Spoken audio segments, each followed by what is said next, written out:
But Trump isn't the only elder statesman with a friend in need. King Charles was in Canada today to show his support for the Commonwealth during this difficult time. The King delivered an uncharacteristically fiery speech this morning in front of the Canadian Parliament.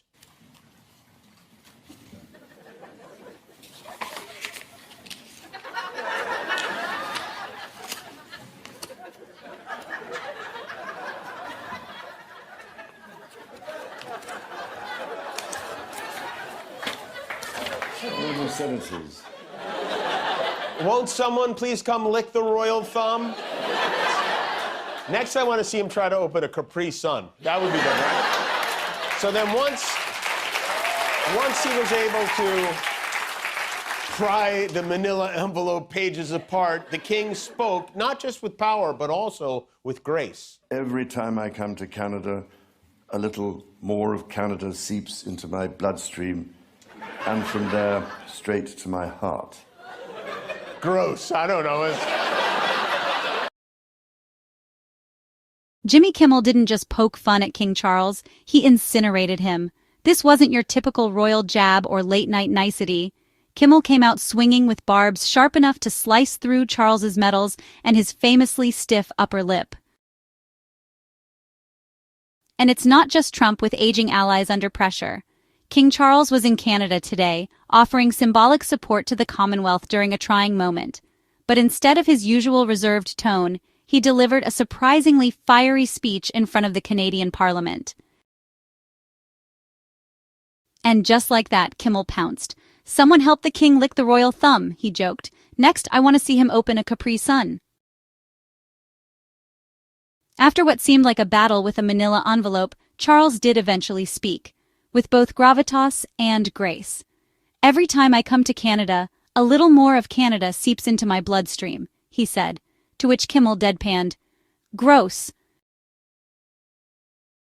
The whole event felt less like a speech and more like a hybrid of stand-up comedy and a royal intervention.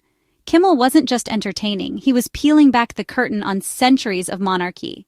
With each punchline, he chipped away at the fragile illusion of royal relevance. The audience didn't just laugh, they roared. It was as if everyone had been waiting for someone to finally say what we've all been thinking.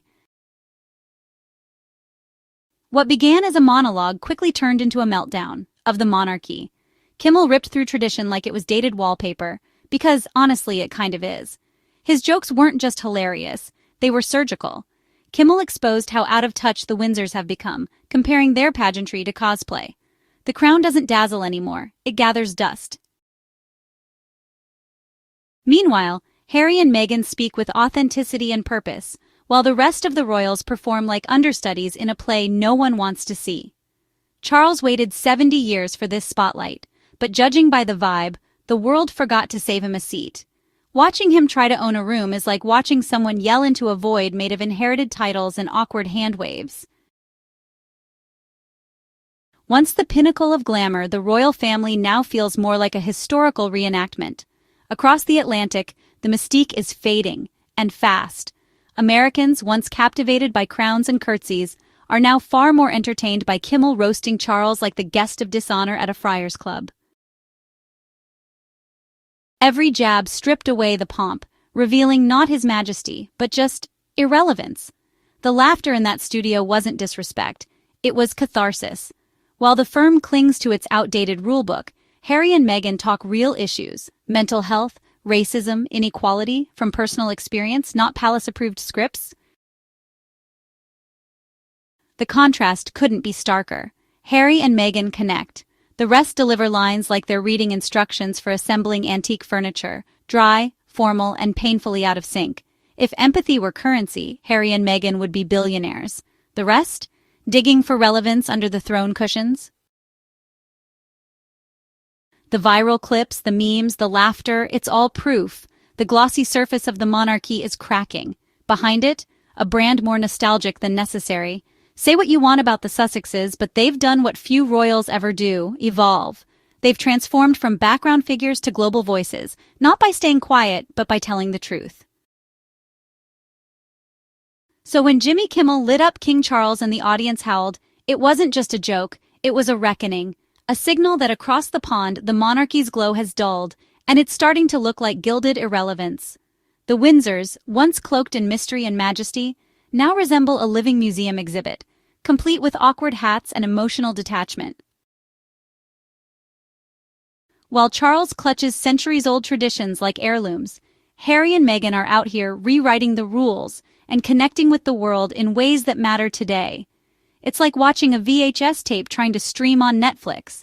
And while the British press keeps spinning the same royal fairy tale, the audience has already changed the channel.